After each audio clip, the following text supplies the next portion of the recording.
अब तक बहुत तूने जिक्र किया और अपने आप को जब्त किया, मगर माता जी की हालत देखकर सीना चाक हो गया और कलेजा जलकर खाक हो गया। मेरी मौजूदगी में माता जी कर इस कदर अजाब मेरी जिंदगी पर लाख लेने धिक्कार व फिटकार।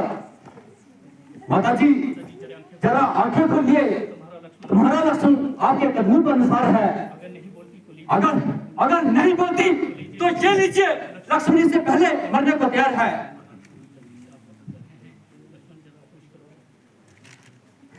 लक्ष्मण जरा होश करो, इस कायरपन के क्या मनी है?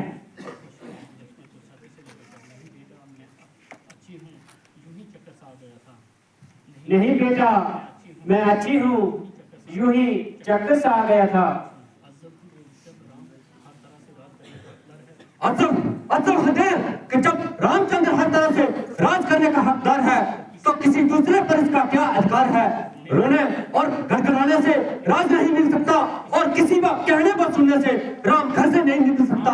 हाँ, अगर किसी की हिम्मत है तो मुकाबला कराए, हमारे दो हाथ देखे और अपना दिखाए ताकि राज करने का भी मजा आ जाए। वरना मैं हरगिज़ ऐसी बेईमानी और चालाकी नहीं चलने दूंगा और जब तक दम में दम है किसी की दाल नहीं गलने दूंगा।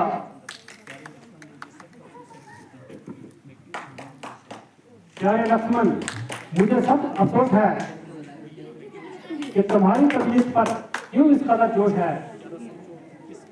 जरा सोचो तो किसके हाथ देखोगे और किसको दिखाओगे, और किससे लड़ोगे और किसके बखिलाफ ये तलवार उठाओगे? बगैर सोचे समझे मुंह से बातें निकालते हो और खामखा अपने आप को पापू में डालते हो। मालूम नहीं कि तुम क्या ख्याल कर रहे हो और किस लिए ऐसे अल्फाज इस्तेमाल कर रहे हो। जरा अपने आप को संभालो और इस फजूल जोश को दिल से निकालो।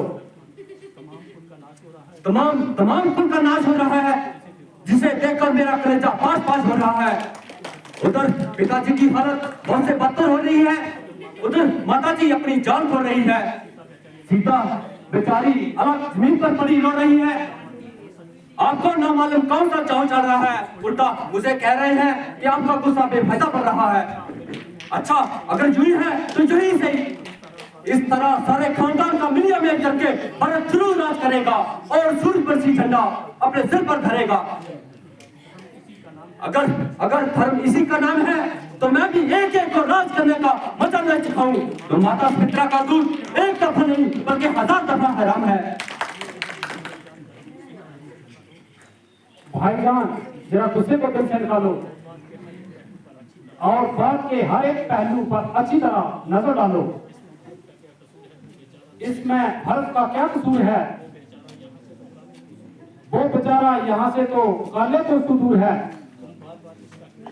तुम बार बार इसका क्यों नाम लेते हो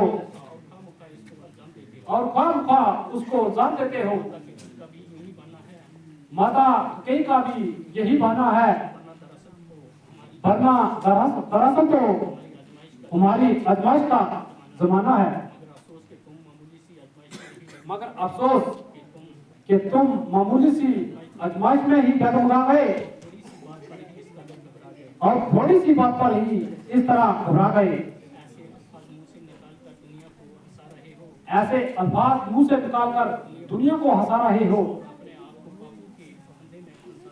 और अपने आप को बापू के फंदे में फंसा रहे हो। क्रोध की वजह से तुम्हारी तबीयत बिल्कुल बहाल नहीं और रघुकुल की आम का तुमको बिल्कुल ख्याल नहीं। बहुत अच्छा, अगर रघुकुल की यही रस्म है तो अयोध्या में रहना मेरे लिए कसम है। जीजा जी आपका साथ नहीं छोड़ सकता और किसी हालत में आपकी रफाकत से मुंह नहीं मोड़ सकता।